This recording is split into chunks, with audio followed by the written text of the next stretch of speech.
wabarakatuh. Hari ini seperti tadi Komtingnya menghubungi saya, meminta untuk bisa kuliahnya online. Kalau saya sih karena topiknya ini tidak ada hitung-hitungan, tidak ada sesuatu yang rumit, kalian bisa mengikuti apa istilahnya mau online mau offline gini, memang saya persilahkan saja ya. Kalau seperti itu terapi kayak gini, silahkan kalian misalnya mau minta online atau offline nggak apa-apa ya. Kecuali misalnya pada saat kegiatan kita harus diskusi. Jadi kalau pas diskusi, saya berharap tidak online ya, harus tetap offline karena harus ada yang dinilai mengenai keaktifan. Baik, jadi untuk hari ini kita sesuai jadwal yang sudah mungkin kalian terima ya di MMP. Jadi hari ini adalah mengenai fitoterapi untuk gangguan pernafasan. Jadi kenapa kita masih saja ini penyakit yang biasa ada di masyarakat walaupun mungkin kategorinya itu biasanya masih kategori ringan ya, tapi tidak selalu tidak fatal ya, tergantung penanganannya bagaimana gitu ya. Jadi kalau misalnya penanganannya benar, maka tentu saja ini hanya jadi penyakit ringan yang mungkin beberapa jenis gangguan pernafasan itu bisa diobati sendiri, tidak harus ke dokter, walaupun kalau tingkat keparahannya mengganggu harus ke dokter, beberapa ya, beberapa, tidak semua. Kemudian dengan daya tahan tubuh yang baik itu kebanyakan beberapa sistem gangguan pernafasan ya, gangguan terkait dengan penyakit-penyakit yang biasa kita hadapi misalnya pada saat pergantian musim karena alergi beberapa jenis bahan gitu ya, itu bisa sembuh sendiri kalau daya tahan tubuhnya baik itu ya. Artinya apa yang paling penting sebenarnya adalah bagaimana kita tetap berada pada keadaan daya tahan tubuh yang baik. Ya tentu saja ini tidak bisa diabaikan tentu saja ya, karena kita sendiri hidup di masyarakat modern di mana polusi tinggi, gaya hidup kita ya sekarang lebih banyak kurang dalam beberapa hal ya dibanding nenek moyang kita zaman dulu yang terbiasa banyak bergerak, makanannya masih alami. Kita kan makanannya juga kita nggak pernah memperhatikan sisi apa ya, apakah ini makanan ini junk food, apa makanan ini sehat, apakah kita kurang gizi. Bukan berarti kalau kita baik-baik saja itu kita nggak kekurangan gizi ya. Mungkin kalau kita cek kadang-kadang kurang satu jenis makanan karena kita dari waktu ke waktu makanannya itu-itu saja, tidak ganti gitu ya, sehingga tidak memenuhi kecukupan gizi. Nah, kita lihat mengenai sistem pernafasan. Ini saya singgung lagi sedikit untuk mengingatkan saja yang seharusnya kalian sudah mendapatkan materi ini di kuliah-kuliah sebelumnya ya. Jadi sistem pernafasan atau respirasi merupakan suatu mekanisme pertukaran gas oksigen atau O2 yang dibutuhkan tubuh untuk metabolisme sel dengan karbon dioksida. Ya, kita mulai zaman kita SD ibaratnya sudah dikenalkan dengan yang namanya respirasi gitu ya. Jadi kita membutuhkan oksigen untuk metabolisme di sel, kemudian sel kita proses respirasi itu menghasilkan CO2 gitu ya, itu sudah kita kenal sejak lama. Jadi ini hanya sekedar ya ingat-ingat lagi gitu ya. Jadi bernafas sebenarnya adalah kegiatan mengambil udara atau inspirasi dan mengeluarkan udara atau ekspirasi melalui alat pernapasan ya. Sudah maklum kalau topik seperti ini ya. Nah, fungsi bernapas adalah memasukkan oksigen dari udara yang akan digunakan untuk mengoksidasi makanan serta mengeluarkan sisa hasil oksidasi, yaitu CO2. Apakah ada ya yang menyatakan bahwa kalau kita bisa memasukkan oksigen dengan maksimal ke tubuh kita, misalnya kita berada di suatu lingkungan yang kadar O2-nya sangat tinggi, itu rasanya berbeda buat tubuh kita dibanding kita hidup di suatu wilayah area yang kadar CO2-nya yang tinggi, kemudian oksigennya rendah karena sesuatu gitu ya. Pasti bisa kalian misalnya berada di pegunungan di mana tidak ada polusi yang masuk situ, misalnya di beberapa lokasi di dekat air terjun misalnya, kita akan merasa tubuh kita lebih fresh gitu ya, kayak relax gitu ya. Nah, ini juga karena apa? Proses metabolisme sel itu bisa sempurna kalau O2 kita itu kebutuhannya tercukupi ya. Makanya ada misalnya hiperbarik, kalau kalian tahu ya, misalnya di rumah sakit paru itu kan di sana ada orang yang walaupun tidak sakit menggunakan apa namanya terapi hiperbar untuk apa? Untuk supaya apa awet muda misalnya kayak gitu ya, menghirup udara O2 murni, memasukkan itu ke dalam sel dalam jumlah yang sedikit berlebih gitu ya. Bahkan beberapa orang yang mengalami masalah misalnya apa ya istilahnya kayak itu ya, untuk membunuh bakteri di dalam bagian tubuhnya gitu yang mungkin sulit dilakukan dengan antibiotik misalnya, itu bisa juga dengan hiperbarik itu gitu ya terapinya. Ada beberapa kasus ya, tapi kita tidak bahas di sini. Nah, kemudian sistem pernafasan terbagi menjadi dua, eksternal dan internal. Ini pun kalian pasti juga sudah tahu ya. Yang dinamakan pernafasan eksternal atau pernafasan luar itu adalah pertukaran oksigen dan karbon dioksida yang terjadi antara udara dalam gelembung paru-paru dengan darah dalam kapiler. Kemudian kalau pernafasan internal atau pernafasan dalam itu adalah pertukaran oksigen dan CO2 antara darah dalam kapiler dengan sel-sel jaringan tubuh.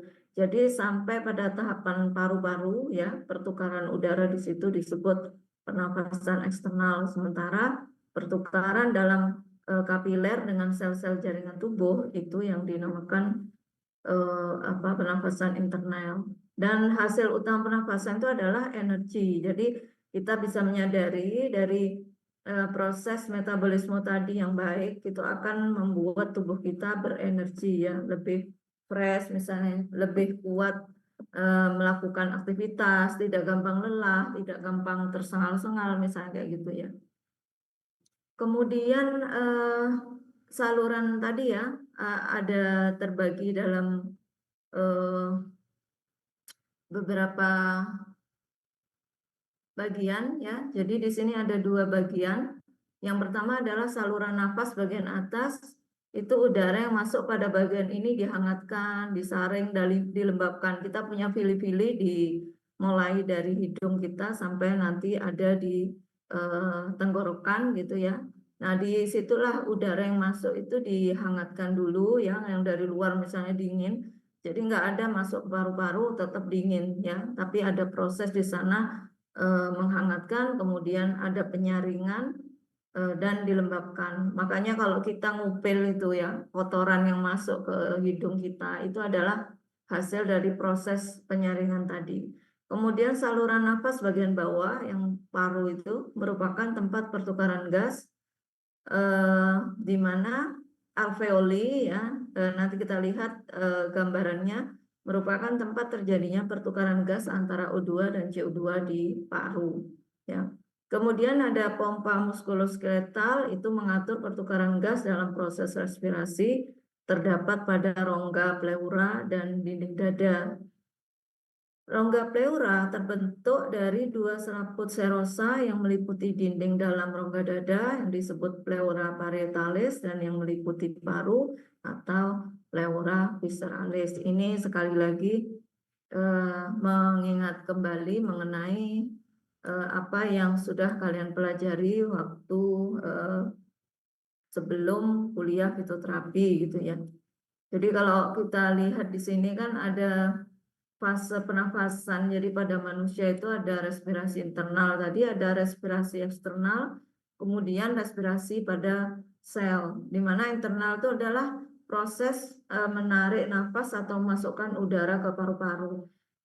Ada beberapa bahan ya yang masuk kategori bisa membuat kita itu bisa menarik oksigen banyak-banyak dari luar gitu ya. Itu pasti kalian bisa menebak bahan itu pasti adalah kelompok aromaterapi ya.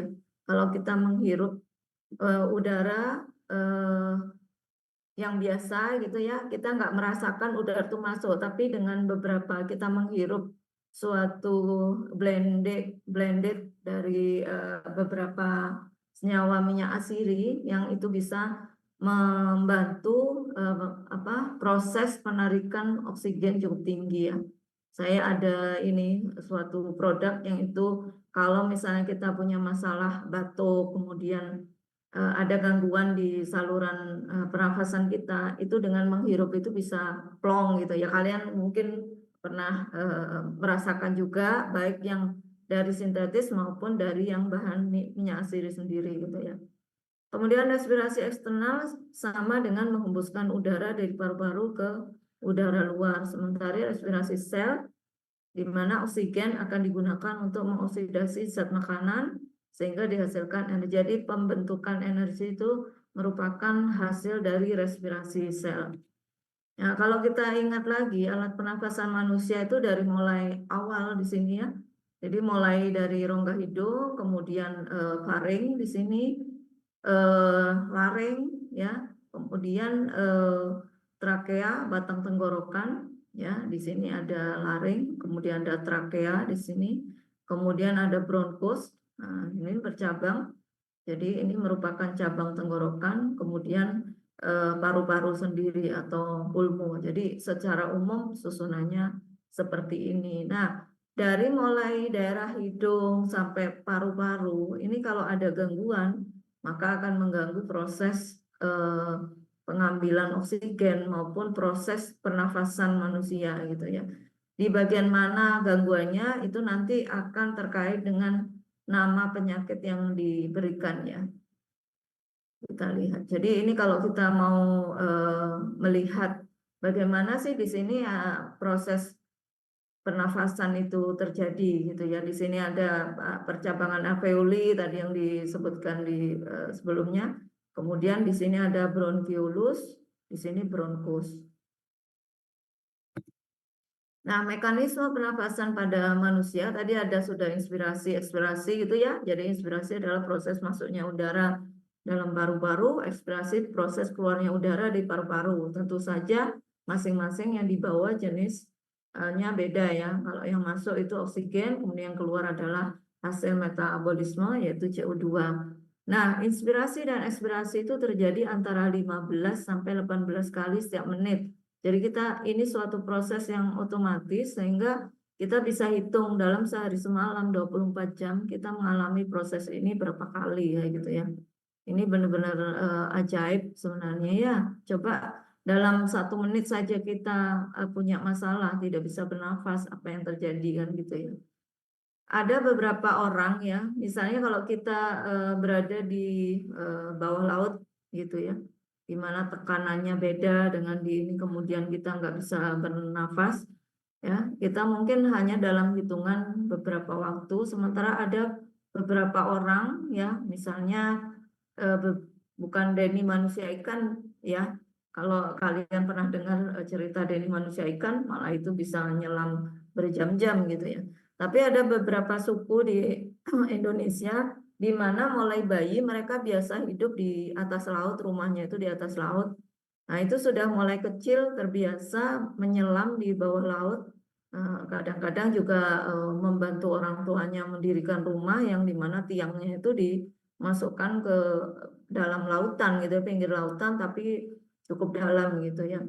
Sehingga dia kuat bertahan bernafas di dalam air itu dalam waktu yang beberapa menit lama gitu ya. Kalau manusia biasa ya mungkin sudah lewat gitu ya dalam waktu selama itu.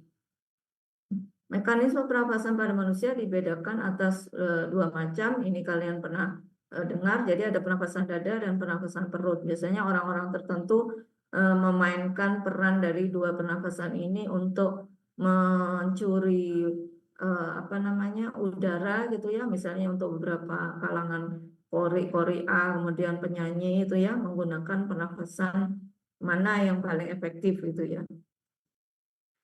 Ini oke, ini mekanisme tadi yang kita bahas sebelumnya. Kemudian pertukaran gas pada manusia seperti halnya vertebrata yang lain terjadi dalam 3 fase, yaitu bernapas, transport gas melalui sistem peredaran darah, dan pertukaran gas kapiler darah dan sel-sel tubuh. Tadi sudah kita bahas di awal. Nah, fase pertama itu yang disebut bernapas atau respirasi eksternal. Ini pertukaran gas antara udara dan darah. Kemudian transport gas melalui sistem peredaran darah, respirasi internal ya, pertukaran gas antara darah dan jaringan. Jadi ini juga peredaran darah itu kan membawa O2, membawa nutrisi ke dalam sel gitu ya. Nanti dari apa yang terjadi di sel, proses metabolisme nanti juga dibawa lagi oleh darah untuk keluar dari tubuh kita gitu ya. Nah, transport gas ini melalui sistem peredaran darah yang dimulai dari proses difusi oksigen dari paru-paru ke kapiler darah. Selanjutnya oksigen yang berikatan dengan hemoglobin mengalir bersama plasma darah ke sel-sel tubuh. Pada saat bersamaan, karbon dioksida dari jaringan tubuh berdifusi ke dalam plasma darah yang kemudian mengalir menuju paru-paru, dari paru-paru kemudian keluar gitu ya. Nah, proses seperti ini, kalau ada satu saja ada gangguan dari ketidaklancaran peredaran darah, itu akan mengganggu proses difusi oksigen tadi tentu saja. Nah, kalau oksigen tidak maksimal menuju ke jaringan, menuju ke sel-sel tubuh kita, maka akan menghambat proses yang lain, misalnya terjadinya regenerasi sel gitu ya. Kemudian tubuh akan tidak cukup punya energi untuk melakukan tugasnya, sehingga akan menimbulkan, kalau parah bisa menimbulkan kerusakan organ gitu ya, terutama ya. Jadi kenapa proses ini sangat penting? Kenapa sistem peredaran darah itu harus dijaga? Jadi kenapa peredaran darah terganggu ya? Misalnya karena apa? Karena timbulnya plak-plak di pembuluh darah ya, kolesterol misalnya. Nah, sebagai catatan, kolesterol itu tidak harus menimpa atau dialami oleh orang-orang yang kelihatan tubuhnya gemuk gitu saja ya, yang kurus itu juga bisa saja kolesterolnya tinggi karena ini terkait dengan makanan seseorang. Kadang-kadang ada seseorang yang makan banyak tapi tetap kurus, tapi ternyata di dalam pembuluh darahnya itu terdapat juga plak-plak kolesterol yang berhasil masuk gitu ya di situ. Nah, mungkin saja dia tidak terlalu terpengaruh dengan adanya karbohidrat, tapi mungkin adanya beberapa trigliserid misalnya atau kolesterol yang masuk dari luar. Kemudian fase ketiga itu pertukaran gas antara kapiler darah dan sel-sel tubuh, penggunaan oksigen untuk menghasilkan ATP ya atau energi ya, kemudian untuk digunakan oleh tubuh tentu saja. Kemudian limbahnya adalah CO2 yang itu akan dikeluarkan dari tubuh kita. Jadi terjadi pertukaran gas di dalam jaringan tubuh, sel-sel penyusun jaringan tubuh menerima oksigen dari darah. Ya, sekali darah tadi kan membawa oksigen dan makanan, nutrisi, dan melepaskan CO2 ke darah yang akan dibawa ke paru-paru kemudian dikeluarkan. Nah, sementara yang oksigen tadi akan digunakan untuk proses pembakaran molekul makanan dan untuk memperoleh energi gitu ya. Energinya digunakan untuk proses dalam tubuh ya, regenerasi sel misalnya ya, penyembuhan dan lain-lain. Nah, kemudian ini terkait dengan penyakit dan kelainan pada sistem pernafasan manusia yang nanti kaitannya dengan penggunaan fitoterapi dalam gangguan pernafasan tadi ya.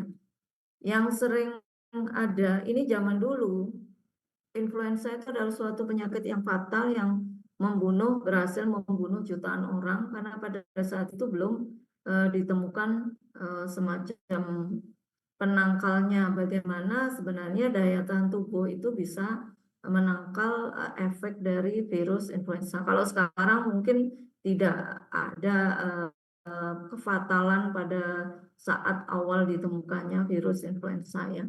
Jadi penyebab yang menyebabkan terjadinya influenza adalah virus. Jadi virus antara virus satu dengan yang lain, kalau sudah dikenali polanya, penanganannya secara umum gitu ya, itu tidak akan lagi berakibat fatal buat kita gitu. Apalagi kalau daya tahan tubuhnya bagus, maka virus sendiri itu nantinya akan bisa dikalahkan oleh mikrobioma yang ada di tubuh kita, oleh daya tahan tubuh kita sendiri. Nah, gejala flu itu yang biasa kita kenal, tentu saja ya pilek, hidung tersumbat, bersin-bersin, kemudian tenggorokan gatal, ya seperti yang kalian pasti pernah lah merasakan ya, karena berbagai hal, mungkin sering kecapean, kehujanan, kemudian daya tahan tubuh menurun, kena flu, kayak gitu ya. Kemudian ada lagi rinitis, mungkin ada yang mengalami gangguan radang pada hidung akibat infeksi oleh virus, ya. Tapi atau juga karena reaksi alergi gitu ya. Jadi rinitis itu bisa akibat infeksi oleh virus karena daya tahan tubuh kita, istilahnya kita ngedrop, lagi ngedrop ya. Atau karena reaksi alergi terhadap berbagai hal, misal cuaca, serbuk sari, debu, bulu binatang kayak gitu ya. Atau misalnya bulu-bulu yang ada di kasur yang dari kapuk itu bisa menyebabkan rinitis juga. Ya mungkin ciri-cirinya yang paling mudah itu bersin-bersin nggak selesai-selesai gitu ya. Bersin atau hidung berair atau pilek yang nggak sembuh-sembuh misalnya. Jadi itu bisa berbagai kondisi ini apa faktor rinitis ini. Nah, kemudian ada sinusitis.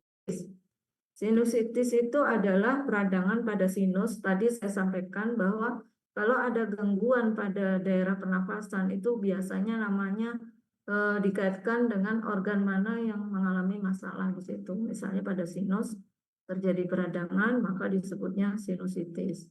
Nah, di dalam sinusitis itu peradangan itu menimbulkan di situ ada banyak sekali mukus ya yang disebabkan oleh infeksi dari bakteri. Nah, kemudian ada faringitis. Kalau radang pada faring, maka disebutnya faringitis akibat infeksi oleh bakteri Streptococcus ya. Misalnya seperti ini. Di sini biasanya kemerahan itu ya, penyakit faringitis itu.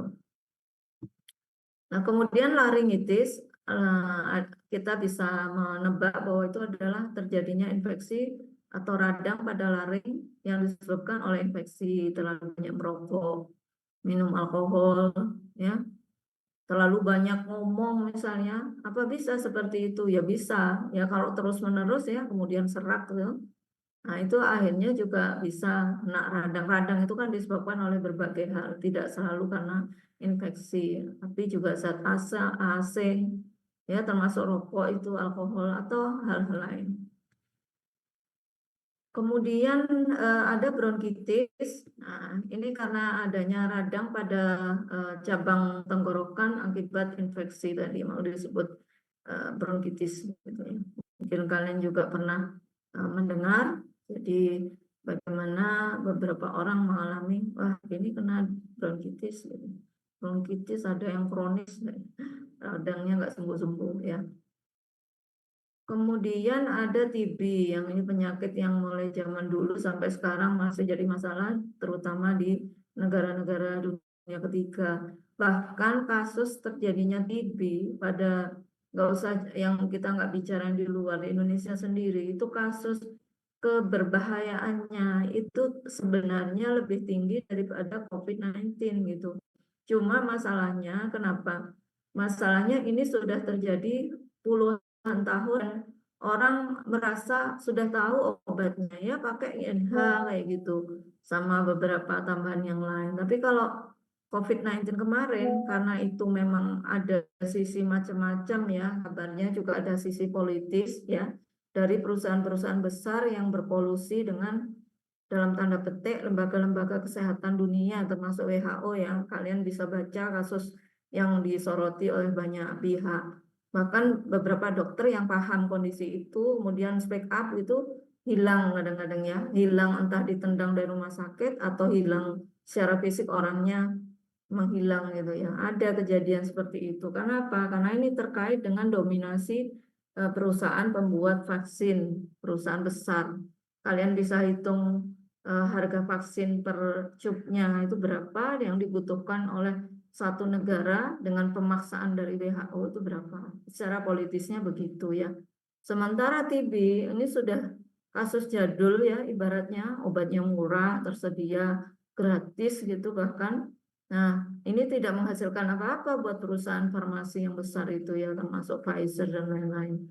Sementara kalau ada terjadi wabah di seluruh dunia seperti itu, kalian lihatlah ya beberapa sejak kasus flu burung apa yang disampaikan oleh Kemenkes waktu itu, Bu Fadilah misalnya cerita tentang kasus apa yang akan terjadi seandainya beliau tidak pasang badan ibaratnya untuk mencegah supaya itu tidak diklaim sebagai suatu wabah yang nantinya akan ini ke manusia gitu ya. Beliau ada penelitian, punya tim sendiri dan berani menghadang eh, yang dilakukan oleh WHO maupun perusahaan besar. Memang tidak terjadi, tapi beliau mengalami masalah kan. Nah itu masalah yang secara politis sebenarnya dicari-cari ya. Nah seperti itu. Nah kemarin akhirnya bisa di launching ya, launching sesuatu yang buruk, wabah COVID-19 itu. Padahal sebenarnya kasus TB itu sangat besar sampai hari ini. Kenapa? Ini melibatkan suatu bakteri yang juga sudah mulai mengalami resistensi. Misalnya penelitiannya memang harus dicari lagi untuk mencari obat untuk TB yang efektif. Yang sekarang itu yang paling sulit adalah masalah kepatuhan pasien gitu ya. Karena apa? Pengobatannya butuh waktu lama, butuh kondisi tubuh yang daya tahan tubuhnya bagus dan macam-macam lah ya kalau kita bicara mengenai kenapa Mycobacterium tuberculosis itu jadi suatu bakteri yang dari dulu sampai sekarang tetap kuat gitu ya istilahnya. Nah, kemudian yang juga masih sering terjadi kasus asma ya. Itu suatu penyakit penyumbatan saluran pernafasan yang disebabkan alergi terhadap rambut, bulu, debu atau tekanan psikologis. Dan ini biasanya bersifat menurun ya genetis. Jadi kalau kalian misalnya mengalami asma, kemudian ingat bahwa kakek saya atau nenek saya dulu juga kena asma, itu wajar ya, memang bersifat menurun. Kemudian yang paling banyak diderita kalau sudah punya gejala asma itu biasanya kalau pada kondisi psikologis yang tidak baik gitu ya, ada tekanan itu, biasanya asmanya kambuh. Atau hal lain lah ya, daya tahan tubuh menurun, kemudian ada alergen yang bisa memicu terjadinya asma.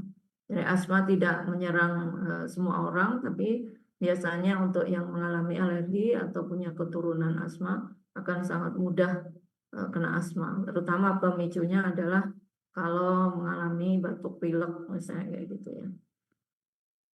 Kemudian ada pleuritis. Pleuritis merupakan radang pada selaput pembungkus paru-paru atau disebut pleura. Karena radang itu terjadi di pleura maka disebut pleuritis ya. Nah, seperti ini. Jadi di sini tadi ada dua ya. Di sini ada visceral pleura. Nah, kalau terjadi masalah kemudian menimbulkan radang, maka itu dinamakan pleuritis. Kemudian yang juga banyak terjadi karena adanya infeksi bakteri adalah pneumonia. Terutama ini sangat dikhawatirkan kalau itu menyerang anak-anak ya. Cukup fatal gitu ya. Jadi infeksi yang disebabkan oleh virus atau bakteri pada alveolus yang menyebabkan terjadinya radang paru-paru akibat dari infeksi Streptococcus, Diplococcus, Mycoplasma, pneumonia yang terutama ya. Nah ini kalau orang dewasa mungkin juga ada gejala tidak ini juga ya, tapi kalau pada anak-anak lebih fatal.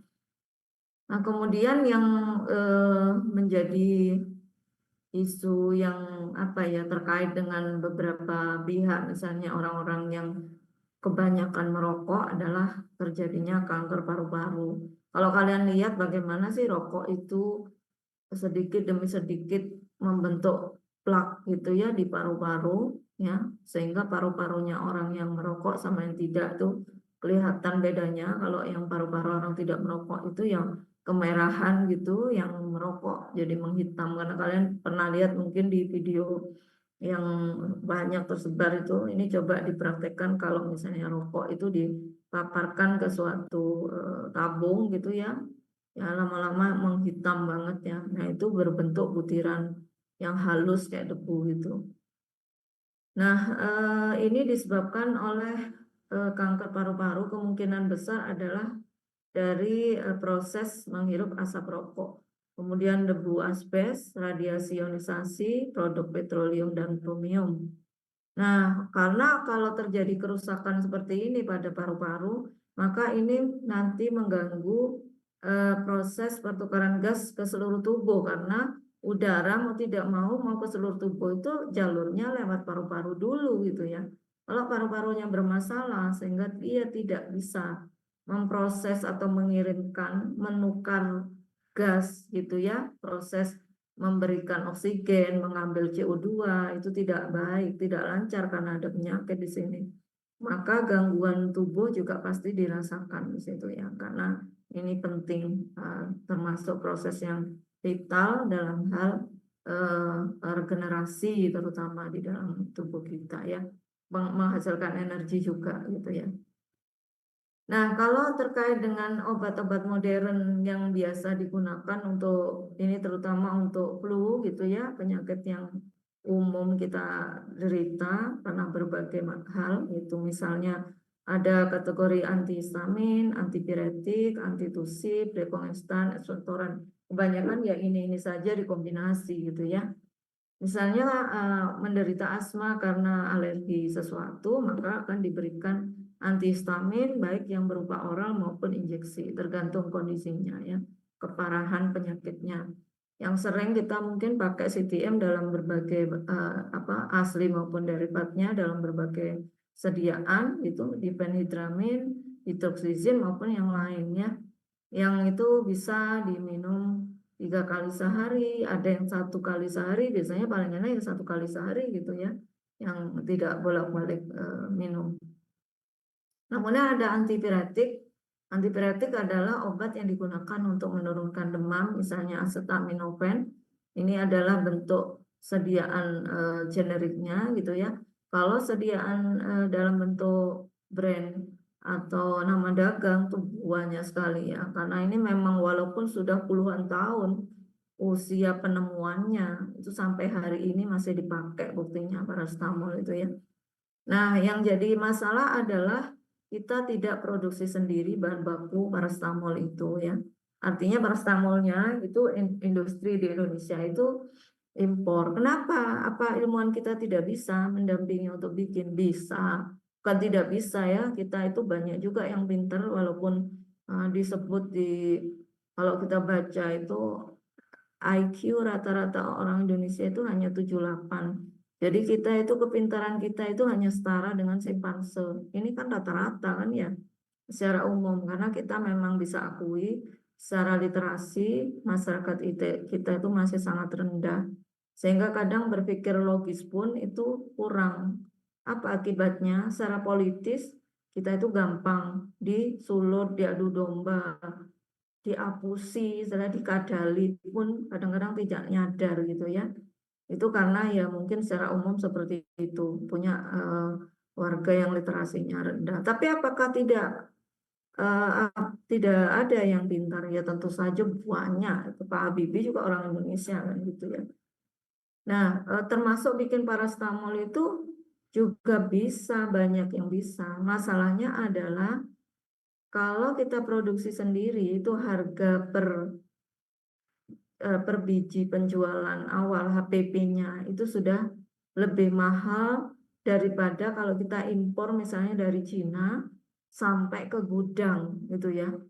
Sudah sampai ke gudang kita itu masih lebih murah daripada kita bikin sendiri gitu ya, masih belum dikirim. Maksudnya itu harga pabrik gitu. Nah, ini kan ironisnya ya, semua mengakui, gak cuma kita, Amerika pun mengakui bahwa mereka juga kalah dalam hal membandingkan, mengkomparasikan harga dengan spek yang sama dengan barang yang dibuat oleh Cina gitu ya. Kan kalian mungkin pernah baca kalau kalian agak main-main kemana-mana gitu. pernah baca ya, dulu ada industri di Indonesia itu industri kain gitu ya, tekstil yang sangat besar ya, sangat besar itu benar. Karena ininya sudah mungkin miliaran gitu ya intinya, ininya ya asetnya.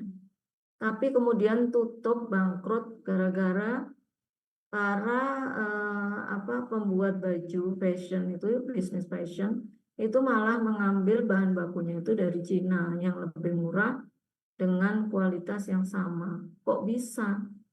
Ya bisa, buktinya ya kita selalu kalah dengan Cina dalam hal bersaing mengenai harga barang gitu ya. Karena mereka biasanya bahkan membuat amilum saja itu sudah industri rumah tangga yang didukung oleh pemerintah. Kalau mereka bisa mengekspor, itu dapat subsidi yang sangat besar, bahkan melebihi kalau mereka misalnya jual sendiri dengan harga yang lebih mahal gitu ya. Karena dapat subsidi itu, mereka bisa ekspor keluar dan tidak pernah berpikir apakah saya rugi apa untung gitu, karena sudah dapat subsidi. Itu ada tujuan ya, jangka panjang dalam hal politis itu. Kalau barang-barang Cina sudah menguasai seluruh dunia, kemudian industri-industri kecil di wilayah dimanapun itu sudah gulung tikar, tidak punya pilihan bahwa nantinya gitu ya, tidak ada pilihan kecuali industri dari Cina yang memasok, maka mereka bisa mengendalikan dunia gitu ya. Kemudian ada antitusif, misalnya DMP. Kalau dari golongan narkotika itu ada di sana ada kodein ya, kalian tahu. Kemudian ada dekongestan, pseudoephedrine, PPA, fenilpropanilamin ya, phenylephrine, ekspektoran juga banyak, ada mukolytik juga ya, kalian bisa cek ya ini. Mungkin kalian sudah dapat ketika farmakoterapi. Kemudian kalau terapi herbal, bagaimana kalau terapi herbal? Terapi herbal sama, jadi menggunakan beberapa khasiat senyawa tanaman yang itu memiliki efek antiflogistik, misalnya karena banyak sekali gangguan saluran pernafasan itu terjadi karena adanya radang, adanya inflamasi dalam saluran pernafasan di semua bagiannya, gitu ya, akibat infeksi baik virus maupun bakteri. Karena apapun kita pasti tahu ya proses menghirup udara. Udara itu kan bercampur dengan berbagai hal, terutama juga ada virus, ada bakteri. Maka kalau kita daya tahan tubuhnya tidak bagus, sementara virus dan bakteri itu pasti masuk ketika kita bernapas gitu ya, maka akan menginfeksi dan jadi inflamasi tadi. Maka dalam terapi herbal itu ada antiflogistik ya. Kemudian ada dekongestan juga, bronkodilator juga, nanti kita lihat contoh-contohnya. Kemudian anti alergi, ekspektoran dan mukolytik harus tahu bedanya ya. Saya berharap kalau saya tatapan langsung biasanya saya tanya ini masing-masing satu demi satu berserta contoh obatnya. Kemudian ada antitusif, ada dimulsen atau analgesik gitu ya. Kemudian imunostimulan ini di apa istilahnya dibedakan. Kalian sering mendengar istilah imunomodulator. Jadi imunomodulator itu tidak selalu imunostimulan, imunosupresan itu juga termasuk imunomodulator ya. Jadi ada 3 jenis. Kalian ingat-ingat lagi ya. Kemudian antipiretik untuk menurunkan demam karena terjadinya penyakit, terjadinya inflamasi itu pasti akan ikut yang namanya demam. Jadi terapi baik dengan obat maupun herbal itu harus ada yang memiliki aktivitas antipiretik. Kemudian ada antivirus, antibakteri juga. Nah, tanaman obat yang biasa digunakan di produk gangguan saluran pernafasan secara umum ya, kalau secara internasional gitu, ini ada beberapa yang mungkin tidak tumbuh di Indonesia, tapi juga banyak beredar di sini gitu ya. Kalau daun saga pasti kalian sudah kemarin pas kita bicara negatif list itu adalah tumbuhan asli Indonesia. Kemudian herba sambiloto, buah adas, kemudian daun kayu putih, limpang jahe, akar manis, limpang kencur, sirih, gitu ya. Kemudian plantaginis, cengkeh itu adalah asli tumbuhan kita sendiri.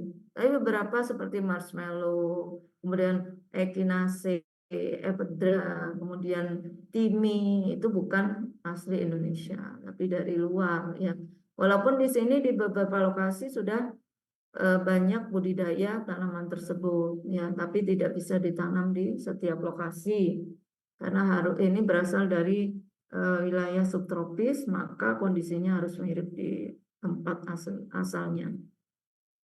Coba kita lihat ini komposisi obat-obat herbal untuk ini beberapa nanti ini yang biasa mungkin kalian gunakan kalau minum obat batuk herbal gitu ya. Ada Woods herbal, ada OB herbal, ada Comix herbal, kemudian yang produknya Kombi itu, Kombi herbal itu juga ada dan banyak lagi yang lainnya. Yang ini adalah kalau nggak salah ini produk mana ini Dek? Oh, Deltomed ya, herbal itu Deltomed. Nah, kalau ini Wood ini adalah Kalbe Pharma yang sama-sama punya produk dari herbal. Sekarang hampir semua perusahaan farmasi itu berlomba-lomba juga punya produk herbal karena memang eranya seperti itu. Ada beberapa orang yang memang tidak suka menggunakan bahan yang itu non herbal, itu benar ya. Ada orang yang sama sekali nggak mau mengonsumsi obat, tapi dia maunya herbal saja. Ada, saya punya teman yang seperti itu. Nah, di sini kalau coba kita lihat indikasi membantu meredakan batuk dan membantu melegakan tenggorokan. Ya, memang gejala batuk kan seperti ini. Kalau kita lihat komposisinya di sini, itu adalah beberapa tanaman yang memang digunakan untuk mengobati gangguan saluran pernafasan gitu ya. Coba kita lihat Zingibris officinalis rhizome. Ini kan sebenarnya rimpang jahe sejak dulu memang digunakan untuk mengatasi batuk, menurunkan demam, menyegarkan badan gitu ya. Kemudian ada Citrus aurantifolio polyfructus ya, buah apa namanya? Jeruk gitu, vitamin C-nya, kemudian kandungan yang lain itu biasa digunakan untuk obat batuk. Kemudian ada Campharia galanga rhizome. Jadi ini Campharia galanga kencur. Kencur kan sejak dulu kalian aja lihat kalau seorang kori atau kori A itu biasa apa namanya mengunyah kencur gitu ya supaya tidak serak tenggorokannya, juga katanya bisa membuat suaranya jadi bening gitu ya. Itu kita bisa pahami gitu karena dengan konsumsi kencur sendiri, kencur itu kan tidak sekedar yang dikunyah ditelan, tapi dia mengandung minyak asiri, yang minyak asiri itu nanti juga bisa membersihkan saluran pernafasan gitu. Kemudian ada Thymus vulgaris, tadi ada ya Timi herba, ya herba Timi sudah dikenal lama, bisa digunakan untuk antiinflamasi, antibakteri, dan tentu saja bisa digunakan untuk mukolytik juga kayak gitu ya. Kemudian ada mentai arvensidis folia ya. Ini kalian sudah tahu ya, ini daunnya. Jadi daun mint itu kan melegakan tenggorokan juga. Kemudian ada Mysticae fragrantissement ya. Apa ini? Pala ya, bijinya pala. Kemudian ada madu, ada Glycyrrhizae glabra radix, Glycyrrhiza radix atau licorice itu kalian tahu karena di farmakologi sudah belajar juga. Kemudian ada oleomenta piperita, di situ ada minyak dari minyak mint, peppermint itu yang juga bisa melegakan tenggorokan ya. Jadi ini adalah salah satu kombinasi yang memang tujuannya digunakan untuk mengobati gangguan saluran pernafasan secara keseluruhan. Ini fungsinya ke sana. Kemudian di Woods herbal daun ipi, mungkin kalian tahu yang namanya daun ipi itu biasanya adalah daun yang kita tanam untuk hiasan. Tapi di sini ekstrak daun ipi itu bisa digunakan juga untuk mengobati batuk gitu ya. Kemudian ada meniran, tentu saja meniran digunakan untuk meningkatkan daya tahan tubuh supaya tubuh bisa mengobati gejala flu atau batuk gitu ya. Kemudian juga ada daun mint di sini. Memang disebutkan hanya 3 di sini ya. Jadi yang lain ini hanya tambahan perasa gitu, mentol termasuk di situ. Nah, itu untuk supaya apa namanya obat herbalnya itu rasanya jadi lebih semriwing gitu ya, jadi enak di tenggorokan. Kemudian untuk sebenarnya tolak angin itu masuk dalam kategori OHT ya, tapi dia sebenarnya juga sudah diuji klinis, cuman mungkin pasiennya masih tidak memenuhi uji klinis. Tapi saya pernah tahu ada data penggunaan ada 100 pasien Rumah Sakit Karyadi kalau nggak salah itu diuji coba dengan tolak angin yang bentuknya cair seperti ini, tolak angin yang dasar, karena tolak angin sekarang ada yang digunakan untuk flu, ada yang digunakan untuk yang lain gitu ya. Yang umum adalah untuk meningkatkan daya tahan tubuh gitu. Tapi ada juga yang digunakan untuk sendi, pegelinu kayak gitu ya. Sekarang variannya sudah banyak. Nah, ini yang dasar, dia mengandung beberapa tanaman ya. Di sini ada Funiculum vulgare fructus gitu. Kemudian ada Helicteres isora ini. Kalian mungkin belum pernah melihat kayu ules, walaupun ada yang sudah ya. Kayu ules seperti ini. Jadi ini biasa digunakan juga untuk anti inflamasi juga gitu ya. Kemudian ada Eugenia caryophyllata, Folium, tapi ya ini daun cengkeh itu dipakai juga di sini. Kemudian ada Mentha arvensis, kemudian Zingiber officinale, jahe masih tadi ya. Kemudian ada Myristica fragrans, pala ya. Kemudian Cinnamomum burmani, ada kayu manis ini, ada Amomum compactum, ada Usnea. Nah, ini jangan lupa Usnea. Pernah mungkin ya kalian sudah lihat yang namanya Usnea itu kayak gini ya. Ini adalah salah satu golongan talus itu ya yang digunakan untuk obat. Kemudian juga ada madu, meldepuratum, dan ada bahan lain tambahan yang dirahasiakan itu ya, sampai per 15 milinya itu ada ini. Nah, kemudian khasiatnya untuk masuk angin. Nah, itu kan masuk angin sebenarnya lebih ke arah istilah tradisional gitu ya, karena mulainya Sido muncul itu dari konsep tradisional. Ya meriang, ya pusing, kayak gitu itu kan gejala-gejala yang terkait dengan daya tahan tubuhnya lagi mau sakit flu kayak gitu ya, tenggorokan kering kayak gitu ya. Kemudian juga di perjalanan karena kandungannya yang sangat banyak, ada Parkia roxburghi juga gitu ya, ini pedawong. Nah, itu ada centella ya, centella kan melancarkan peredaran darah gitu. Tadi kita tahu melancarkan peredaran darah, darah itu juga membawa oksigen yang berguna juga untuk proses aktifnya metabolisme dalam tubuh untuk menghasilkan energi yang setelah ditambahkan juga di sini. Artinya walaupun pakai banyak ini rasional sebenarnya kombinasinya ya. Dan dia sudah masuk kategori OHT ya. Kalau mungkin suatu saat bisa ke Sido muncul, kalian bisa lihat bahwa perusahaannya sangat modern gitu ya, bagus. Kemudian kalau di luar negeri itu Echinacea baik radix atau herba, Echinacea purpurea itu di astrase ya dia itu untuk mengaktifasi granulosit dan makrofag yang akan meningkatkan fagositosis terhadap bakteri dan virus. Gangguan saluran pernafasan kebanyakan diakibatkan oleh infeksi dari bakteri dan virus. Sehingga kalau ada tanaman yang digunakan dalam ramuan bisa sebagai antibakteri atau antivirus, sehingga infeksi tidak terjadi inflamasi, maka gangguannya juga teratasi ya. Jadi Echinacea itu selain antibakteri, antivirus, antimikroba ya, dia juga imunostimulan, bisa meningkatkan daya tahan tubuh. Nah, kemudian gejala sindromnya itu bisa pilek, kemudian sakit semua pada lengan, kaki, sakit kepala kayak gitu kan ya, biasanya kalau terjadi masalah inflamasi gitu.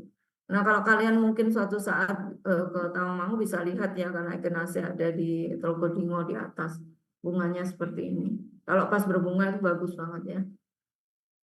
Kemudian Echinacea juga sudah diuji klinis ya, karena ini memang sudah ada di jajaran resep-resep dokter gitu ya. Pada saat dulu saya pernah cerita gitu bahwa sebelum Stimuno itu dikenal, Echinacea dalam beberapa produk terutama Imbus yang sudah lama di Indonesia itu sudah digunakan oleh dokter dan sudah lama dilakukan uji klinis dari luar gitu ya.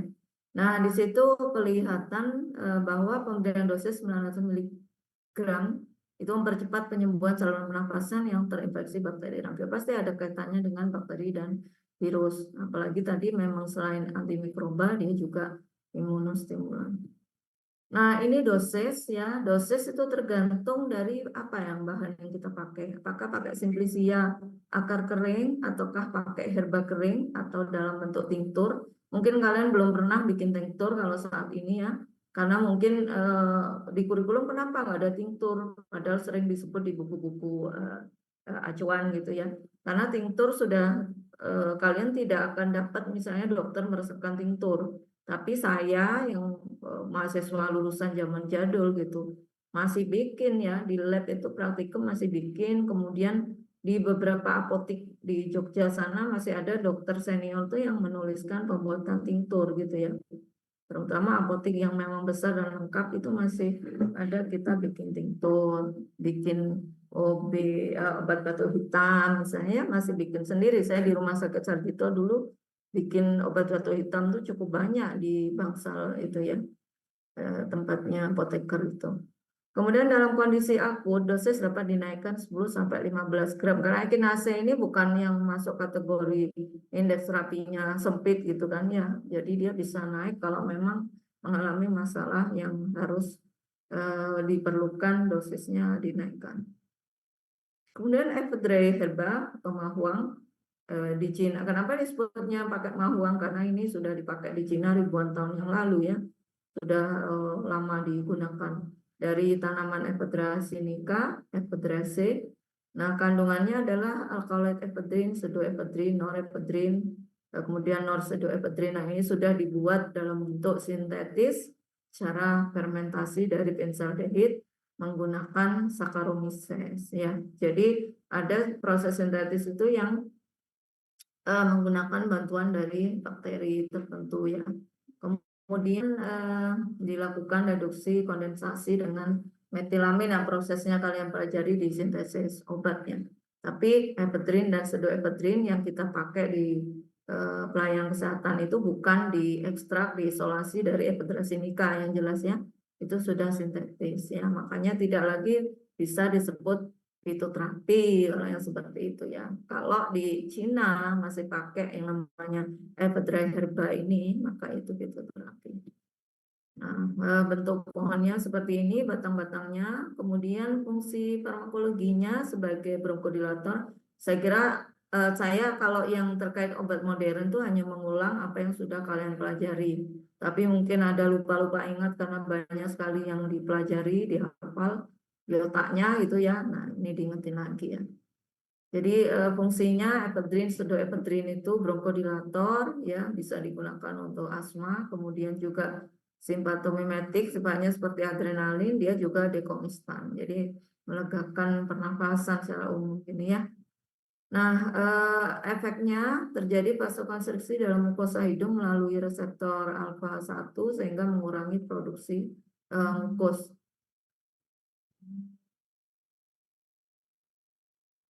Bentar ya, ini tak, mesti ada gangguan gini loh yang saya telepon aja.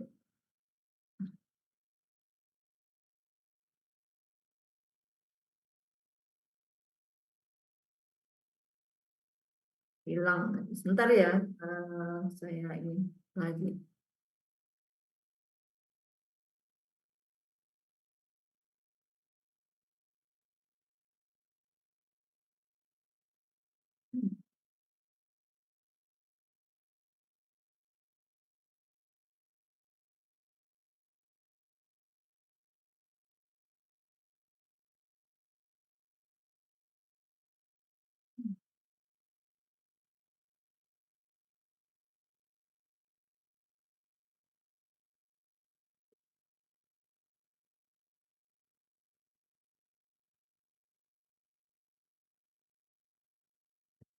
Nah, oke. Kemudian efek simpatomimetik akan melepaskan norepinefrin yang menimbulkan bronkodilatasi dan merangsang jantung. Ya, mekanismenya kalian baca lagi mengenai ephedrin dan pseudoephedrin ya. Nah, di situ untuk mengenai aktivitas dan efek sampingnya, aktivitas pseudoephedrin setara dengan ephedrin ya dalam hal bronkodilator sebagai bronkodilator tadi. Tetapi efek hipertensif dan stimulasi terhadap susunan saraf pusat lebih lemah. Ya, pseudoephedrin, ephedrin dalam dosis tinggi menimbulkan halusinasi. Nah, artinya kenapa? kalian jadi tahu kenapa dulu ada larangan penggunaan pseudoephedrine itu dalam bentuk tunggal kayak gitu ya.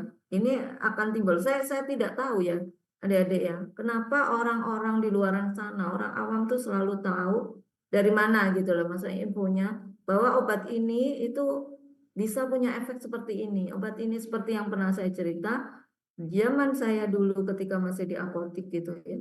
DMP itu bisa dijual bebas, bisa dijual tunggal. Nah, ternyata mereka menyalahgunakan gitu ya.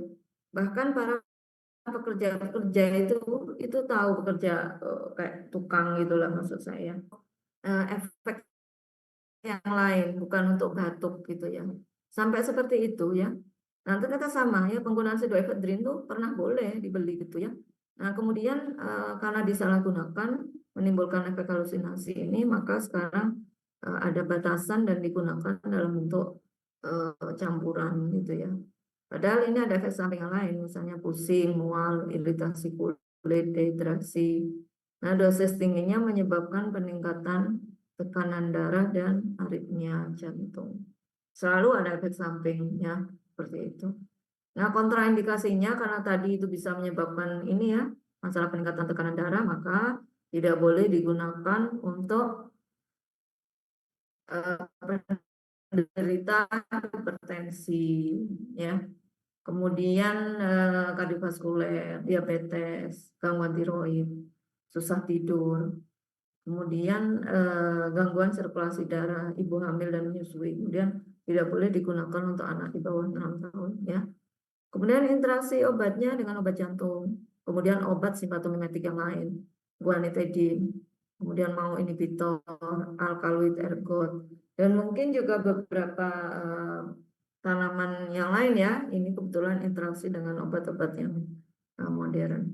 Nah, dosisnya beda-beda tergantung penggunaan, apakah dalam bentuk simplicia yang dibuat dekok, jangan lupa apa definisi dekok gitu ya. Kemudian dalam bentuk ekstrak berapa gitu, kemudian dalam bentuk tinctur berapa, itu beda-beda ya. Karena apa? Simplicia tentu saja dosisnya lebih besar karena itu justru kenapa kalau simplicia kemudian dibuat serbuk itu tidak boleh dalam bentuk sediaan kapsul. Ya, kenapa? Ya karena kalau dalam bentuk kapsul kita bisa sekali minum 10-20 kapsul, mengerikan gitu ya.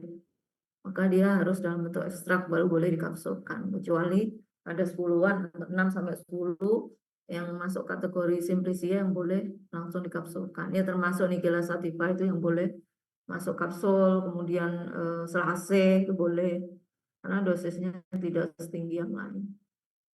Kemudian abrifolium atau daun saga, jadi dari Abrus precatorius kemarin sudah saya singgung kalau bijinya itu masuk negatif list, sementara daunnya itu boleh biasanya ditambahkan di beberapa obat batuk. Mengandung asam glisirisat, glisirisin, abrusoksid. Ya, yang berbahaya adalah abrin yang ada di biji. Tapi jadi catatan juga tidak selalu yang toksik atau berbahaya itu kemudian kita buang begitu saja ya. Biasanya yang menimbulkan efek toksik itu juga dia bisa sebagai anti tumor atau anti kanker ya.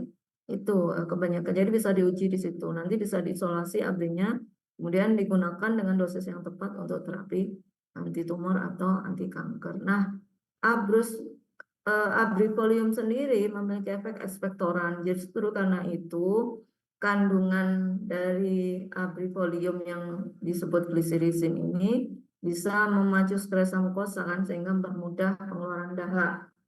Nah, itulah selalu banyak ya beberapa obat obat batuk herbal yang menambahkan abrifolium bersama timi gitu ya dalam obat batuk. Nah, ekstrak daunnya juga memiliki efek antimikroba terhadap Staphylococcus aureus. Dia juga anti inflamasi dan anti artritis. Nah, itulah kalau tanaman itu selalu tidak hanya satu aktivitas. Kenapa? Karena kandungannya juga banyak itu ya. Jadi dia bisa saling mendukung, bersinergi untuk penyembuhan yang lebih efektif gitu ya. Kalau kemudian apakah, nah ini yang saya bilang ya walaupun herbal tidak 100% aman kalau tidak digunakan dengan tepat. Nah, kalau dipakai dalam jangka panjang itu ya terus saja diminum ini, walaupun jamu kan kita harus perhatikan berapa lama penggunaannya. Yang dimaksud jangka panjang tentu saja bertahun-tahun ya. Jadi sudah sembuh terus saja pakai dikiranya wah ini herbal nggak apa-apa gitu ya. Tidak semua herbal tentu saja yang bisa begitu ya. Ini akan menyebabkan udem dan hipertensi. Kemudian kontraindikasinya wanita hamil dan menyusui dapat menyebabkan retensi natrium dan gangguan keseimbangan elektrolit. Nah, biasanya dikombinasi dengan cinnamomum cortex yang kemudian diseduh dengan air panas jadi teh herbal gitu ya. Tisane yang benar istilahnya tisane. Tisane itu kalau kita umum menyebut ya teh herbal. Nah, ini bagus ya. Nah, kemudian ada beberapa ekspektoran lain, altai radik atau polyptoplos ini kemudian eh, yang nama ininya biasanya disebut marshmallow gitu ya. Karena apa? Kandungan kimia yang tinggi di situ ada polisakarida. Yang kita kenal sebagai marshmallow yang kita kenal itu adalah akibat polisakaridanya itu ya, yang membentuk tekstur seperti itu. Kemudian dia juga mengandung flavonoid, kaferol, ada quercetin disebut di situ, asam fenolat, asparagin dan kumarin yang namanya scopoletin yang salah satu kandungannya bersifat antitusif ya. Walaupun ada efek ekspektoran memudahkan pengeluaran dahak, tapi polisakarida dari radix Althea ini juga sebagai antitusif menekan batuk.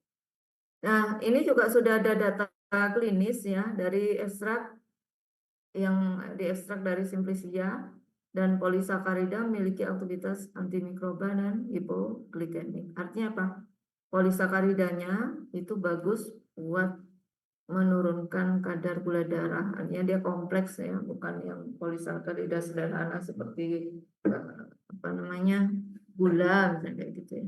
Kemudian juga mengurangi batuk pada pasien. Biasanya apa pasien yang dapat ACE inhibitor beberapa itu mengalami batuk ya akibat efek samping dari ACE inhibitor. Nah, dengan penambahan herbal ini itu bisa mengurangi batuk. Keamanan, aman ya, ini dinyatakan aman. Kecuali itu berarti bukan selalu tidak aman ya, tapi tidak ada data ya, walaupun uji klinis tapi tidak dilakukan pada wanita hamil, menyusui dan anak-anak. Ini rawan ya. Hampir semua obat herbal sekalipun jamu itu selalu menyebutkan kecuali atau tidak ada data untuk wanita hamil, menyusui dan anak-anak ya. Supaya walaupun mungkin aman ya, mungkin aman tapi karena tidak ada data, tidak berani ya kalau seperti orang yang biasa dengan data ilmiah gitu ya mengklaim bahwa ini juga aman untuk anak-anak itu nggak bisa. Kemudian akar sering dikombinasikan dengan buah anis atau adas manis ya, adas manis. Kemudian juga dengan minyak kayu putih, kemudian liquorete radix itu ya, kemudian primrose radix itu untuk radang saluran pernafasan dan batuk kering. Ada kombinasinya itu seperti itu. Dan ini sudah punya data klinis, artinya sudah cukup ini bisa digunakan di pelayanan kesehatan. Nah, coba kita lihat komposisi beberapa tanaman yang ada di dalam laserin. Gambar saya contohkan laserin. Ini adalah obat batuk yang sudah saya pakai sejak saya masih kecil ya. Bayangkan lah, ya udah lama sekali dan biasanya banyak yang anak-anak saya juga cocok gitu ya. Pakai ini saja kalau batuk. Kenapa?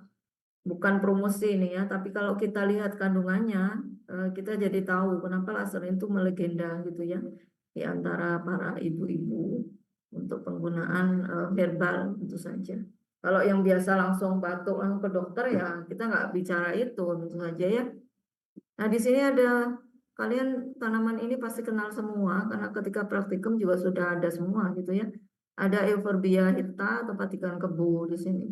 Kemudian ada Singibris officinale, tentu saja ini rhizome yang jahe merah yang dipakai, makanya agak pedas gitu ya. Kemudian ada kapulaga, amomum cardamomum gitu ya. Ini ada buah kapulaga di sini. Nah, ini juga dari Zingiberase. Kemudian Cinnamomum burmani. Kalian nggak usah bilang Bu, itu nulisnya salah ya Bu. Iya, mau nulisnya salah ya. Nulis simplisia itu kadang-kadang eh, tapi menulis dalam bentuk simplisia seperti ini itu benar ya. Kalau ditulis dalam bentuk spesies memang salah.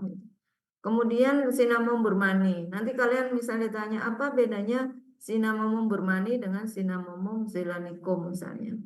Ya, ada istilah kalau kayu manis itu temennya ada satunya lagi manis jangan. Ya, nah itu bedanya di mana itu.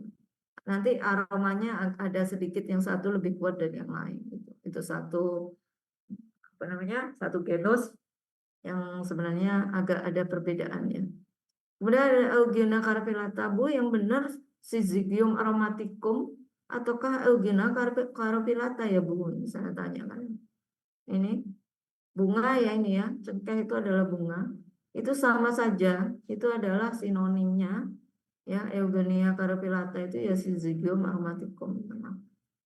Ada paper battle karena biasanya tadi ya kita lihat bahwa gejala-gejala batuk dan lain-lain gangguan saluran pernafasan itu disebabkan oleh infeksi baik bakteri atau virus. Maka di situ ditambahkan paper battle dalam kandungannya di sini ya.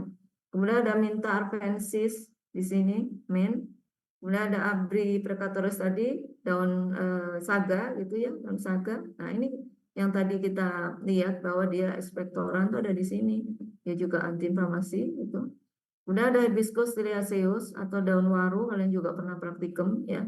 Sini itu ya, punya khasiat juga terhadap penyembuhan batuk. Kemudian ada Oleum menta piperita digunakan minyak peppermint.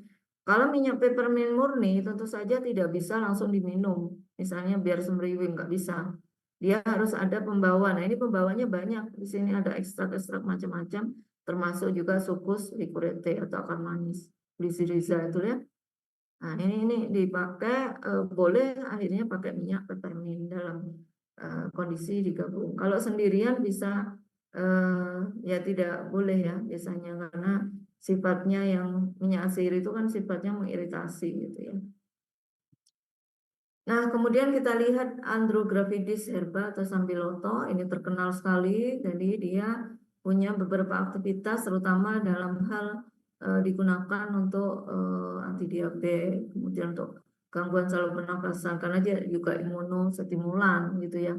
Tapi kemarin sudah disinggung ya, saya ulang kembali, kenapa? Karena walaupun sambiloto itu obat herbal berbagai macam gangguan penyakit, tidak hanya karena ISPA misalnya, tidak hanya karena daya tahan tubuh menurun, tapi dia bisa untuk berbagai macam kebutuhan termasuk kemarin pada saat COVID karena dia juga antibakteri itu ya. Tapi di sisi lain diingat-ingat bahwa sambiloto itu tidak baik untuk orang autoimun gitu ya. Karena efeknya yang kuat. Padahal untuk autoimun itu harus disupresif gitu ya, ditekan imunnya supaya tidak menyerang tubuhnya sendiri gitu ya. Jadi yang baik tidak selalu untuk semua orang. Sambiloto juga antipiretik. Jadi kalau demam bisa minum kapsul sambiloto gitu ya. Dan infeksi saluran pernafasan yang lain. Nah, kemudian penelitian aktivitas sambiloto itu penelitiannya juga sudah sampai klinis ya.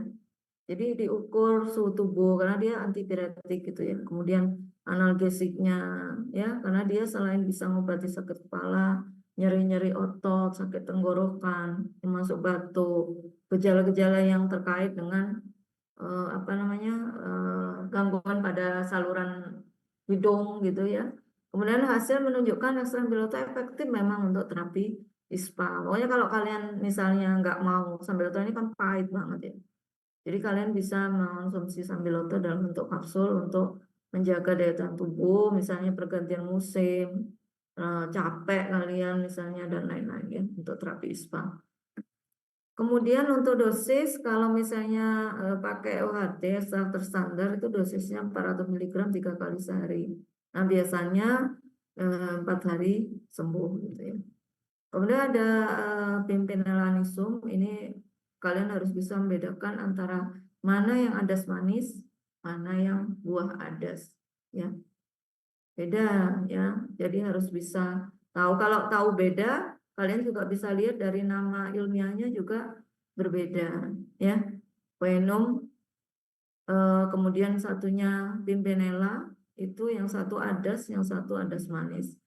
Nah, kandungan minyak asirinya 1,5 sampai 5% dengan komponen minyak asiri utama adalah anetol, linalool, terpineol, limonen, dan lain-lain. Kalian cek sendiri ini masuk di golongan yang mana gitu dari kelompok minyak asiri ya. Oke, kemudian adanya anetol dapat menstimulasi dan merelaksasi saluran pernapasan. Selanjutnya merangsang sekresi kelenjar pada saluran nafas. Kemudian pimpinella anisum atau adas manis juga antiinflamasi sehingga memang tepat digunakan untuk gangguan saluran pernapasan. Nah, kemudian sisi keamanan, kalau kita bicara data klinis mesti harus kita perhatikan sisi keamanan tanaman ini bagaimana. Bisa menimbulkan rasa mual dan asma bagi yang alergi anetol. Jadi ada beberapa orang yang memang alergi anetol. Beberapa orang artinya yang lain tidak mengalami masalah ini. Kemudian karena nggak ada data, sekali kalau misalnya tidak dianjurkan untuk wanita hamil, menyusui dan anak-anak itu karena nggak ada data. Karena memang sangat ketat ya, misalnya mau melakukan pengujian nggak ada pasiennya ya nggak bisa gitu ya. Atau orang tuanya kalau pada anak-anak tidak mengizinkan walaupun dibayar mahal gitu kan, nanti ada efek jangka panjang bagaimana gitu ya. Kemudian dosis, kalau simplisia yang diseduh itu dosisnya 3 sampai 7 gram. Jadi kalau dibuat sediaan teh itu harusnya tehnya itu 1 sampai 2 apa ya istilah keping gitu ya tehnya seperti itu. Kemudian diseduh dengan air mendidih biasa ukuran umum 150 ml, diminum pagi dan sebelum tidur ya. Bentuk minyak asiri digunakan kalau dalam bentuk minyak asiri maka digunakan 3 sampai 4 tetes dalam 1 gelas air minum. Ini masih boleh diminum ini ya. Ada beberapa minyak asiri yang disarankan tidak diminum karena berbahaya itu ya. Nah, kemudian bisa juga dengan inhalasi menggunakan kalau kalian misalnya menggunakan suatu diffuser gitu ya, nanti diteteskan dalam dalam diffuser tadi, kemudian dicolokkan ke listrik gitu ya, dipanaskan, artinya nah udara atau uapnya itu kita hirup ya. Nah, ini bentuk herbariumnya. Kemudian kontraindikasi pada pasien anak-anak, kemudian penderita inflamasi pada saluran pencernaan, gangguan hati, kandung kemih, kemudian wanita hamil dan menyusui. Dapat mengurangi efek obat yang digunakan bersama. Nah, ini yang terkait dengan interaksi yang mungkin akan kalian bahas minggu depan gitu ya. Jadi kalau misalnya ada interaksi dengan beberapa obat sehingga efek obat itu jadi tidak menguntungkan ya, baik penurunan efek terapi maupun peningkatan terjadinya efek samping ya, jadi tidak bisa digunakan bersamaan. Dosisnya setengah sendok teh serbuk simplisia diseduh dengan air panas, diminum 3 kali sehari. Bisa dikombinasi atau dalam bentuk kapsul ekstraknya ya. Nah, kemudian adas manis bisa juga dicampur minyaknya itu dalam 10 sampai 20 liter mililiter air. Kemudian dipanaskan sehingga mengeluarkan uap, kemudian dihisap uapnya ya. Bisa dengan itu tadi diffuser itu ya. Nah, sekarang itu kan ya mulai beberapa waktu yang lalu lah, beberapa tahun terakhir ini kan banyak orang lebih suka kalau mengalami gangguan saluran pernafasan itu lebih suka menggunakan bentuk yang bisa dihisap ya, diteteskan di diffuser kemudian dihisap gitu ya. Nah, kemudian dalam beberapa hari gitu ya mengurangi gejala yang mengganggu gitu ya. Nah, makanya minyaknya itu dalam perdagangan bisa digunakan untuk inhalasi maupun dekongestan nasal. Glycyrrhiza radix, Glycyrrhiza glabra dari leguminosae atau Fabaceae. Kandungannya adalah glycyrrhizin, suatu glikosida saponin triterpen pentasiklik. Kalian bisa cek ya bentuknya. Yang jelas ini bentuknya glikosida, artinya kalau glikosida itu ada semacam gula yang terikat di situ ya. Bentuknya adalah saponin, glikosida saponin, triterpen ya.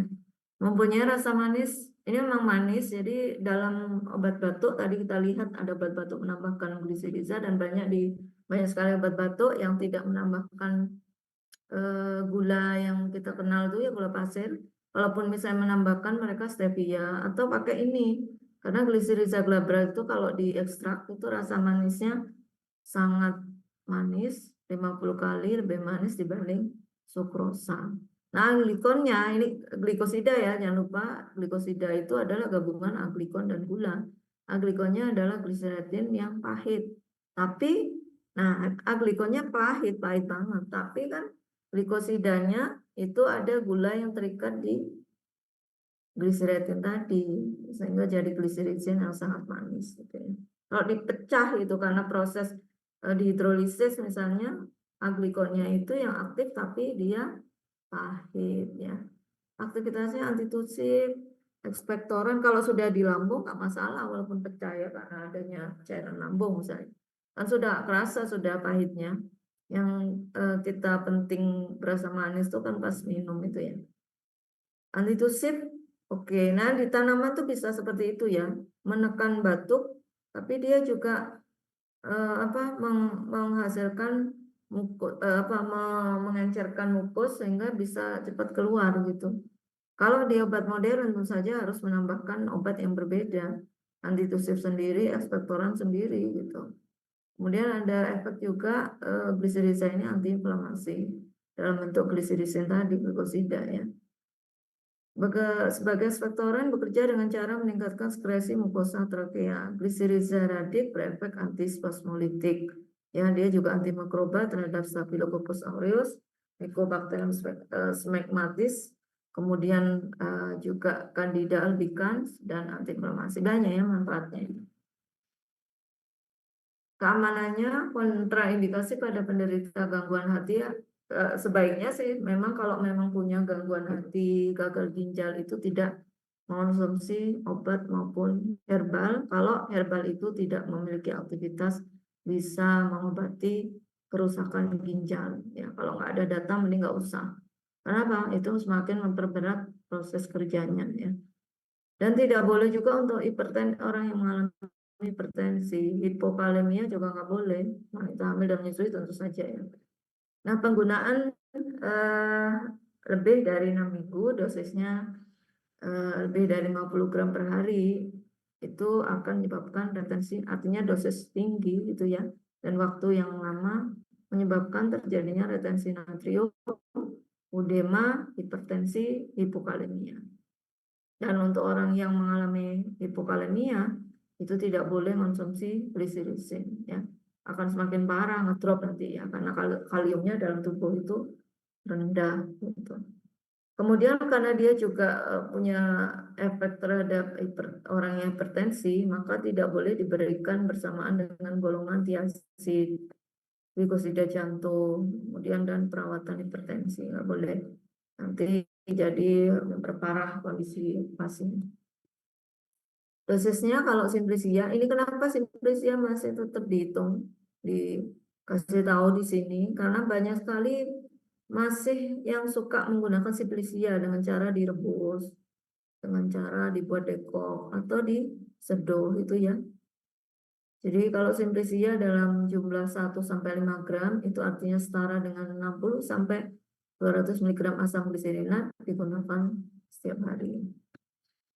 Kemudian Campharia rhizoma atau rimbang kencur dari Campharia galanga yang kita kenal biasanya adalah dia punya minyak asiri yang khas ya. Etil parametoxycinamide ini khas banget pada kencur ya. Kemudian ada yang etilcinamide, borneol, karbon, campena, eukaliptol dan sineol. Dan sineol itu nggak cuma di kencur ya, ada di beberapa tanaman lain. Tapi nanti ada yang membedakan kalau misalnya etil parametoxycinamide itu khas pada kencur. Itu yang khas maksudnya jadi marker. Nah, ini aslinya ini. Kemudian punya efek analgesik, punya efek sedatif, punya efek relaksasi dan vasorelaksan autopolos. Jadi saya kira ini boleh atau pantas ya ditambahkan ke ramuan yang memang digunakan untuk misalnya insomnia. Misalnya gitu ya karena punya efek relaksasi, sedatif, kemudian orang bisa mudah kalau rileks mudah tidur gitu. Nah, ini contoh penggunaan tadi ya, penggunaan kencur dalam ramuan obat flu gitu. Nah, di sini ada peppermint oil dipakai ya kalau dalam campuran bagus kan, rasanya semeriwing. Kemudian ada kencur, ada biji adas di situ, kemudian ada jahe merah, madu hutan gitu. Dimana ini khasiat punya khasiat sendiri-sendiri, misalnya kayak minyak peppermint itu bisa untuk mengendalikan aliran darah di dalam tubuh dan bisa membuka saluran sinus untuk memungkinkan aliran oksigen yang lebih lancar ke otak. Kemudian kencur tadi sudah ya, ini merupakan obat herbal yang digunakan untuk mengobati demam, sakit kepala, nyeri, asma, ada banyak khasiatnya tadi kan ya. Kemudian biji adas dikenal karena kaya nutrisi ya, rendah kalori, dapat membantu mencegah penyakit kronis seperti penyakit jantung, obesitas, kanker dan bakteri antibakteri biji adas tuh. Jahe tentu saja dia antiinflamasi dan mengurangi iritasi di tenggorokan, paru-paru dan batuk juga ya, bisa digunakan untuk batuk. Kalau kita aja minum jahe hangat gitu ya, yang cukup jumlahnya itu bisa mengobati batuk gitu. Kemudian ini ada salah satu produknya Naturindo gitu, yang kandungannya ada kapulaga, ada rimpang kunir, ada daun sirih, akar seribunggu, kencur juga di sini penggunaan kencur. Nah, klaimnya di sini ada bisa digunakan untuk kesehatan paru-paru. Artinya apa? Ada efek-efek yang misalnya mengencerkan dahak, melebarkan saluran pernapasan, mengandung bahan alami itu ya di sini bahan alami semua kan ini ya, dan ini diklaim bisa digunakan dalam jangka panjang. Tapi kalau memang hanya untuk mengobati gangguan tenggorokan ya, saya kira kalau sudah lega tenggorokannya sudah sembuh ya sudah dihentikan gitu ya. Nah, kemudian ada menta piperite herba dari menta piperita labiate. Kandungan utamanya adalah mentol yang merupakan minyak asiri yang berfungsi sebagai ekspektoran. Ini cara penggunaan dan dosisnya. Dosis simplicia boleh diminum, kemudian juga boleh dengan menggunakan minyaknya untuk inhalasi ya. Ini banyak dipakai terutama kalau yang sakit batuk gitu ya, flu itu adalah anak-anak. Ya, beberapa orang lebih suka menggunakan produk inhalasi dari gabungan minyak asiri tanaman gitu ya. Nah, bentuknya seperti ini kalian pasti tahu, mungkin ada yang punya tanamannya, ditanam aja di pot gitu ya, bisa untuk hiasan kue atau dipakai untuk pengobatan gejala flu. Kemudian ada piperis betel folium atau piper betel sirih gitu. Ini kandungan minyak asirinya tentu saja komponennya sangat banyak ya. Beberapa adalah kafikol, kafibetel, sineol, eugenol, flavonoid. Loh, Bu, eugenol nggak hanya dicengkeh tidak ya. Jadi beberapa tanaman juga mengandung eugenol, cuman jumlahnya tidak dominan, tidak setinggi pada cengkeh. Ini kan kenapa ada di cengkeh dan dominan ya pertama kali ditemukan di cengkeh gitu ya. Kemudian ternyata di beberapa tumbuhan yang lain yang kandungan minyak asirinya tinggi itu juga ada eugenol gitu ya. Nah, kemudian aktivitas secara farmakologi bisa sebagai ekspektoran, batuk, antibakteri, misalnya kayak gitu. Nah, sineol sendiri secara umum dari diketahui dia bersifat antiinflamasi dan bisa mengurangi lendir pada saluran pernapasan. Kemudian total minyak asiri atau beberapa komponennya juga bisa merelaksasi autopolos pada saluran pernapasan. Ini semua yang disebutkan mendukung penyembuhan gejala saluran pernapasan baik yang berbentuk batuk atau gangguan lain ya, seperti misalnya tenggorokannya merasa nggak enak gitu, iritasi gitu ya.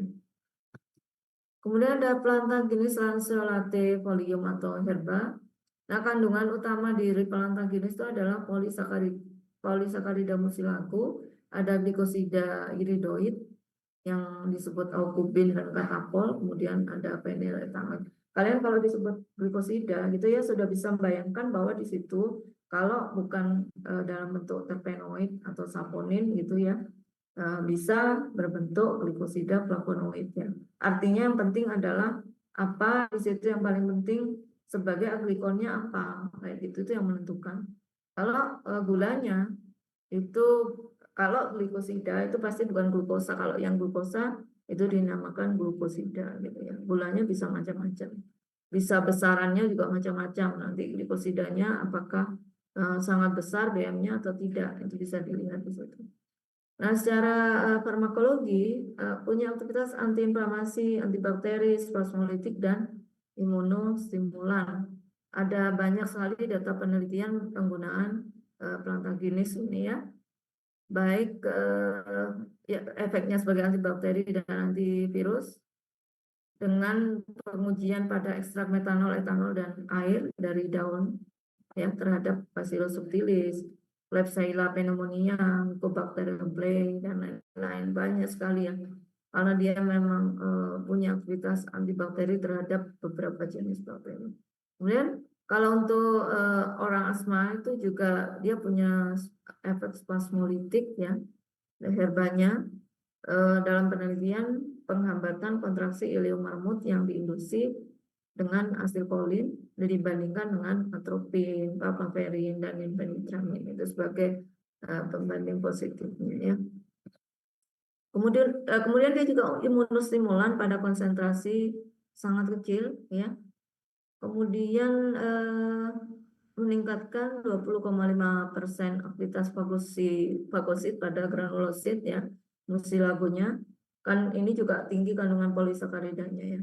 Kemudian rebusan daun 2 gram ya menunjukkan efek imunostimulan dengan meningkatnya produksi interferon sebanyak 15 kali setelah 24 jam. Ya, ada jeda waktu memang kalau yang dari herbal. Kemudian pada uji klinik pada pasien dengan keluhan bronkitis akut dan batuk kering, dosis 31,3 ml sirup setara dengan 6,3. Ini maksudnya dosis dalam bentuk sirup ya.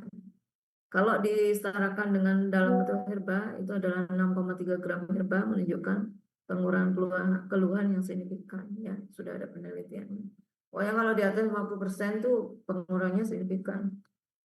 Keamanannya dari pengujian 593 pasien hanya 5 yang mengalami diare. Ini kasus khusus berarti ya, dari sekian para orang hanya 5 yang mengalami diare gitu ya. Artinya apa? Ini hanya berapa ini? 0,1% ya, kecil sekali. Ya, jadi pasien itu memang mungkin mengalami sensitivitas di saluran pencernaannya. Nah, dosisnya 3 sampai 6 gram tadi setara dengan yang tadi itu ya. Jadi kelihatan di sini penggunaannya 6 gram herba. Kalau dalam bentuk sirup tentu saja ada takaran misalnya 2 sendok makan gitu ya. Kemudian ada Primula-Radix yang punya kandungan glikosida primulagenin, referin, primulaverin. Jadi ini glukosida juga yang dimana fraksi saponinya, ini glukosida saponinya, menghambat aktivitas virus influenza pada konsentrasi 6,2 mikrogram per mililiter. Jadi punya aktivitas antivirus ya terhadap virus influenza. Apakah aman? Kalau misalnya digunakan bersamaan dengan obat yang berkhasiat pada jantung, kemudian obat-obat hemolitik gitu ya, kemudian antiinflamasi, nah itu harus berhati-hati. Ya, mungkin datanya belum lengkap sehingga tidak disebutkan, tapi sudah ada laporan tentu saja ya, berarti ada efek yang tidak diinginkan muncul jika digunakan bersamaan dengan Primula-Veris ini ya. Nah, kemudian dosis tinggi juga menyebabkan iritasi lambung, mual, dan diare. Biasanya gitu selalu diare kalau memang sudah berlebihan, gitu ya. Nah, kemudian dalam bentuk simplisia bisa 1,5 gram direbus dengan air sehari 2 sampai 3 kali, terutama pagi dan sebelum tidur. Kemudian Timi herba atau Thymus vulgaris, sebentar lagi ya, ini kurang dikit. Thymus vulgaris punya kandungan minyak asiri, jadi beberapa ini nanti bisa dibaca. Punya efek, tadi sudah saya singgung bahwa ini juga merupakan obat yang ada di obat batuk karena punya efek sebagai ekspektoran dan dia juga antispasmodik, bagus untuk orang yang punya asma. Jadi kalau batuk sering tersengal-sengal bisa cari obat batuk yang mengandung timi ya, kandungan minyak asiri, kemudian flavonoidnya cukup tinggi ya, bentuknya kayak gini. Kemudian data penelitian pokoknya ini sudah lengkap, sudah ada uji klinisnya ya pada pasien yang mengalami batuk produktif. Hasilnya sama dengan bromhexin, ini bagusnya. Dia juga spasmolitik, analgesik, antipiretik. Jadi kalau ada timi dalam produk flu ya, itu bisa untuk anti batuknya, anti spasme pada asmanya, analgesik dan antipiretik. Nah, kemudian untuk toksisitas ini tidak banyak dilakukan untuk kasus ini, ya. Tapi setidaknya secara tradisional dinyatakan bisa mempengaruhi siklus menstruasi sehingga tidak boleh dikonsumsi dalam jumlah besar untuk beberapa orang, ya. Nah, ini manfaat dari jahe tadi sudah, yang jelas jahe adalah obat yang bagus untuk gejala flu, ya. Intinya pada gejala flu, demam, ya, karena bisa mengatasi bisik bikin hidung kita yang tersumbat itu jadi plong gitu, ya.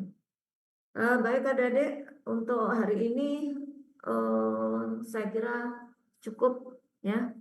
Waktunya sudah habis. Mungkin ada pertanyaan terkait tugas. Saya kira tugasnya sangat mudah. Jadi kalian bisa upload, kemudian di hari kuliah minggu depan kalian presentasi gilirannya kita diskusi, ya.